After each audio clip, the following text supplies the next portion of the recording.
Hi there and welcome to Studio SN. My name is Sara Naumann and today we're going to be doing Matchbox gift packaging. This fun little matchbox is a great way to share a message or even a small gift, perfect for the Christmas holidays or, in fact, just about any gift-giving occasion. They're really fun to decorate on the outside, but as you can see as I'm pulling this open, they're also the perfect size for little gifts. Now I have a gift card wrapped inside this envelope here. You can see it fits in just perfectly, but then you also have room for coordinating messages. Really, really fun projects to do. I wanted to show you where I got the inspiration for this project, and it's a book that I picked up at my local craft store. Now I live in Hamburg, Germany, so as you can see this book is all in German, but it's pretty easy to get the gist of the technique, if only from the pictures that they show in the book as well. So you can see all of the ideas are for using these blank matchboxes to decorate and use them for inspirational messages, ideas, thoughts, recipes. You can even make them as little gift packages too. So I picked this up at my local craft store. I also picked up the matchboxes that go along. So these are really nice, sturdy weight cardstock matchboxes. They're made of a glossy cardstock, so you can even do some alcohol inking techniques on here. Now these are a larger size than your standard sort of restaurant matchboxes. They measure 2.5 inches on the short side and 4.25 on the long side. So that's about 6 centimeters by 11 centimeters. Perfect again for holding a gift card or other small gift. I want to share with you the other supplies that I used to make the project. Of course, you need some pattern paper, so I picked up some sugar plum pattern papers. Now these are from My Mind's Eye, and these are 6x6 collection. The 6x6 paper is not going to wrap all the way around the box, so I used it to decorate just the top part of it as well as the inside, and use some larger cardstock to wrap around the outside area. And I'm going to show you that process too. Now they also have some really cute coordinating puffy stickers, also from My Mind's Eye, and this is the Oh What Fun collection here too.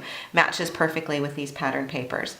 Now of course I've got my stamped design on the outside. The stamps are from Altenew and it's the Happy Holidays collection. So I have a sentiment for the top of the box, and then I've also got some matching sentiments to go on the inside.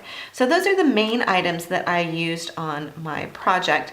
Now one other item that comes in really, really handy, and this is something I use a lot, oval nesting dies from Tattered Lace. And I use this collection so much that I don't even bother to put the dies back on the package. It's got a sticky strip on here to store them. I'm always using these. These are always out on my work surface.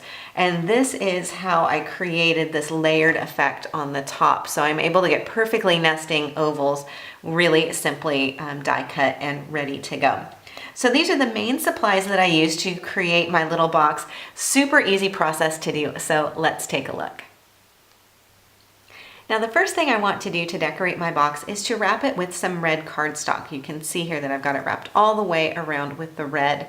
This is a really easy process to do. So what I'll need to start with is of course my box, and then also a piece of cardstock. Now I've cut this so that it is slightly shorter than the width of the box, and that's because I like to have that nice contrast on there. Now I've used a double-sided tape to secure my paper onto my box. You could also use a glue stick if you wanted to, if you want to have a little bit of wiggle room as you're gluing this down.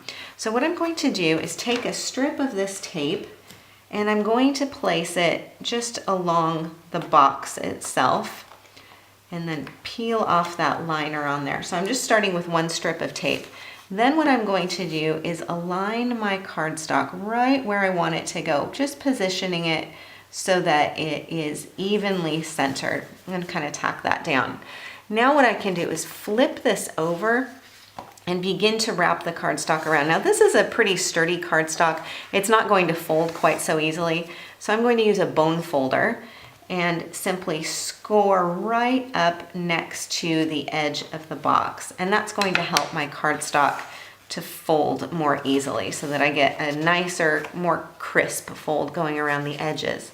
And then again, I'm going to turn this and use my bone folder to score again. Now you can be taping and gluing as you go, or you can get all of the sides scored and folded. Just kind of depends on your personal preference for this.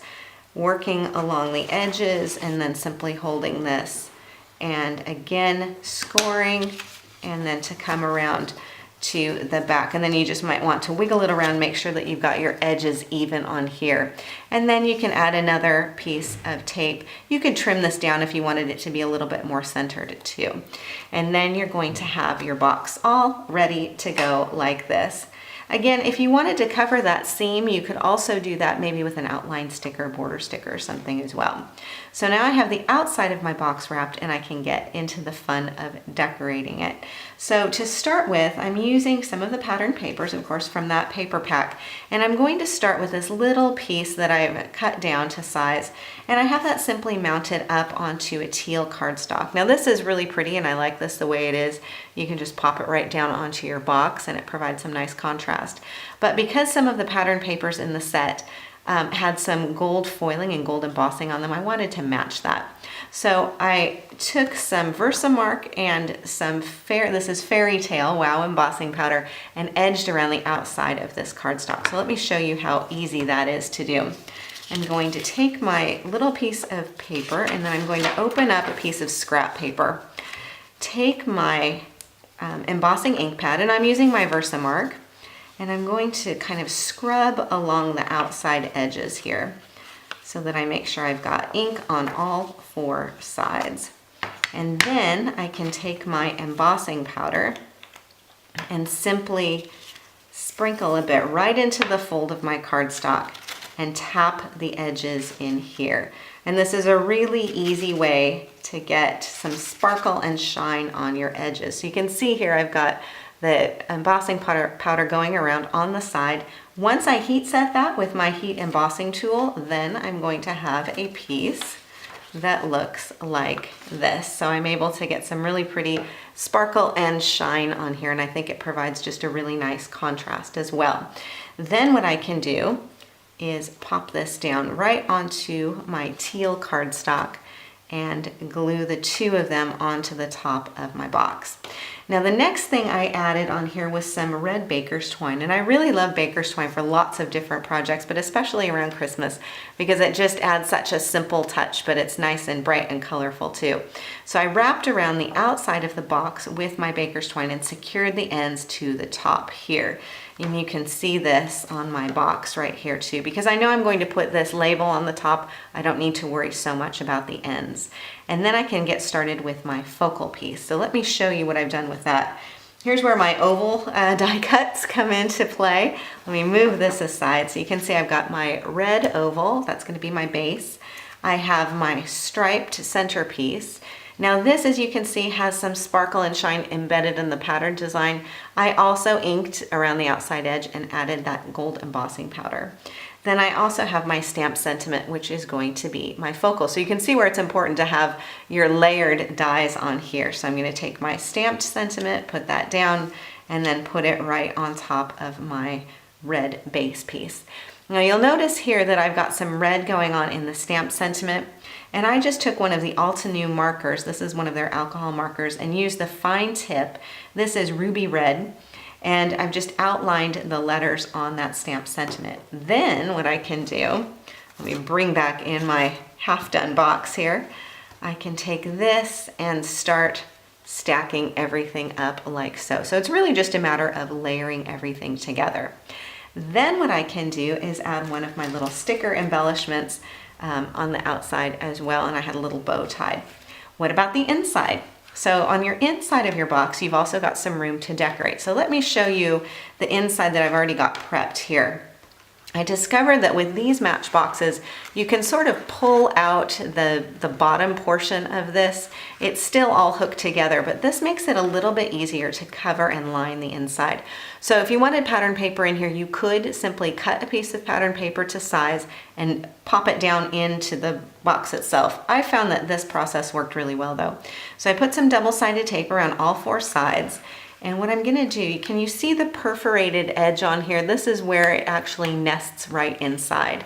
I'm going to take some of my pattern paper and I'm just going to nest this right up along the edge. Make sure that that's really secured. Flip this over, and then I can take my scissors and simply trim off the excess like so. And once I go around all 4 sides on there, then I can just simply tuck this right back inside the box, and I have my inside line. So let me show you this. This way I'm able to get this perfectly aligned and perfectly centered. Of course, you can also just simply pop your paper inside if you want to do that. Now, as well for the inside, I have my matching stamped sentiment.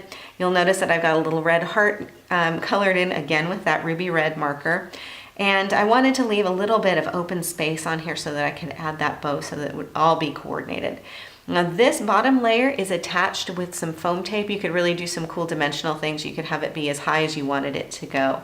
And then this also does give me some dimension, but it also provides some room inside for my gift card, or if I wanted to tuck in another smaller gift as well. So this is how easy it is to create a perfectly decorated little matchbox, either for the Christmas holidays or for just about any occasion that you have to give gifts. So I hope you enjoyed today's show. Thank you so much for joining me on Studio SN. If you like this video, I invite you to subscribe to Studio SN on YouTube, and I'll keep you updated with a new video every month. For more ideas and inspiration, please stop by my website at saranaumann.com. Again, thank you for joining me on Studio SN, and I'll see you again next time.